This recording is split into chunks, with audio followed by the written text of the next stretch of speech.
ज़ैनब, ज़ैनब रुको रुको प्लीज, मेरी बात तो सुनो। ज़ैनब प्लीज। ज़ैनब क्या कर रही है? सब देख रहे हैं। उमर, ये आदमी क्या कह रहा था? क्या तुमने उसे नहीं ढूंढा था? क्या तुमने मुझसे नहीं कहा था कि वो काबिल एतमाद है? ज़ैनब यकीन करो, मैं भी उतना ही हैरान हुआ हूँ जितनी तुम हो। तो हर बात मुझे शुरू से बताओ। उस आदमी को ढूंढने का ख्याल तुम्हारा था या फिर अजलान का?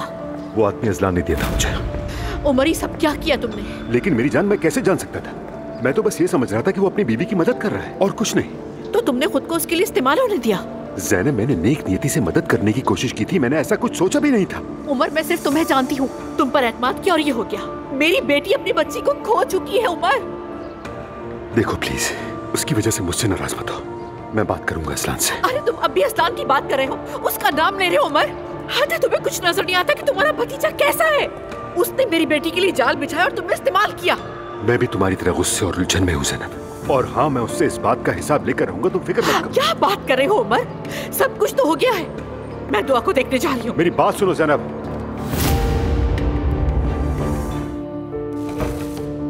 किस तरह के इंसान हो तुम, हाँ? और मुझे अंकल मत कहो। अब भी नाराज हैं क्या आप मुझसे? एक दफा मेरी बात तो सुन ले कम से कम। क्यों सुनूं मैं तुम्हारी बात? हाँ, क्या बाकी है सुनने को?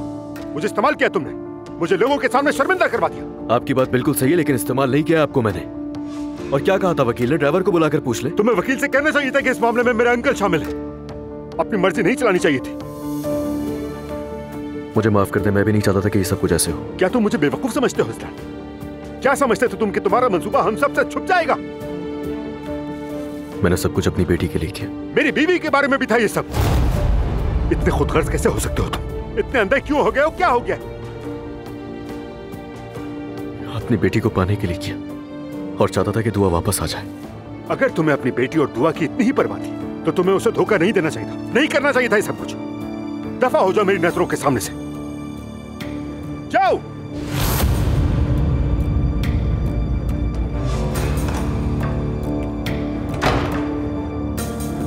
ठीक है अर्तुगरुल साहब, शुक्रिया।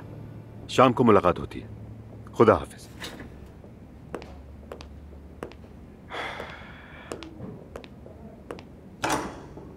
भाई आप जा रहे हो?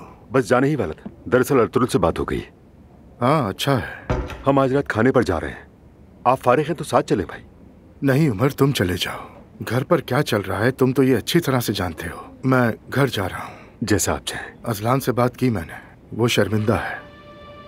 तुम बड़ापन दिखाकर इस मामले को मजीद मत बढ़ाओ। मोहतरमा ज़ैनब से बात करो। चलें देखते हैं, पहले जज्बात ठंडे हो लेते हैं। इंशाअल्लाह उमर। हाँ कहो उमर। कैसी हो ज़ैनब तुम? उम्मीद है डिस्टर्ब नहीं कर रहा तुम्हें? नहीं नहीं, अपने रूम में हूँ मैं। तुम ठीक हो? और दुआ कैसी है? हम ठीक नहीं है, पता तो चल गया होगा। मैं सुबह तुम्हें कॉल करने वाला था ज़ैनब, लेकिन मुझे लगा तुम्हारे इर्द गिर्द रश होगा इसलिए कॉल नहीं की। हाँ बिल्कुल रश था। असलान ने जवेरिया को छीन लिया है, दुआ टूट चुकी है। हम वकील के पास गए थे, अब कल हॉस्पिटल जाना है। मुझे बताओ क्या मैं कुछ कर सकता हूँ तुम्हारे लिए? लेकिन तुम्हारे रिएक्शन से डर लगता है मुझे। मैं तुम्हारे साथ रहना चाहता हूँ ज़ैनब। उमर, तुम मदद की जितनी भी कोशिश करोगे उतना ही हम दोनों में तनाव बढ़ेगा। देखो बात मेरी बेटी की है और अगर कुछ गलत हो गया तो मैं बर्दाश्त नहीं कर सकूंगी। मैं क्या कहूँ? कुछ नहीं कह सकता मैं। कुछ वक्त दो मुझे, ठीक है? दुआ को संभलने दो, अजलान से जान छूट जाए बस, वरना उमर कुछ भी ठीक नहीं रहेगा। ठीक है मेरी जान, ठीक है। वैसे मैं कल जर्मनी जा रहा हूँ काम के सिलसिले में, सोचा तुम्हें इन्फॉर्म कर दूँ। अच्छा जा रहे हो? ठीक है, खैरियत से जाओ मेरी जान। जैसे ही पहुंचो मुझे फौरन इन्फॉर्म कर देना। हाँ जरूर, लेकिन मेरा दिल तुम्हारे साथ है ज़ैनब। मैं बहुत फिक्रमंद हूँ। देखो अगर किसी किस्म की भी जरूरत हो तो मुझे जरूर बताना। मालूम है मुझे। थैंक यू सो मच मेरी जान। बहुत याद आएगी तुम्हारी। मुझे भी, लेकिन तुम जानते हो कि मेरी तरजीह क्या है, इसलिए प्लीज थोड़ा सा वक्त दो मुझे।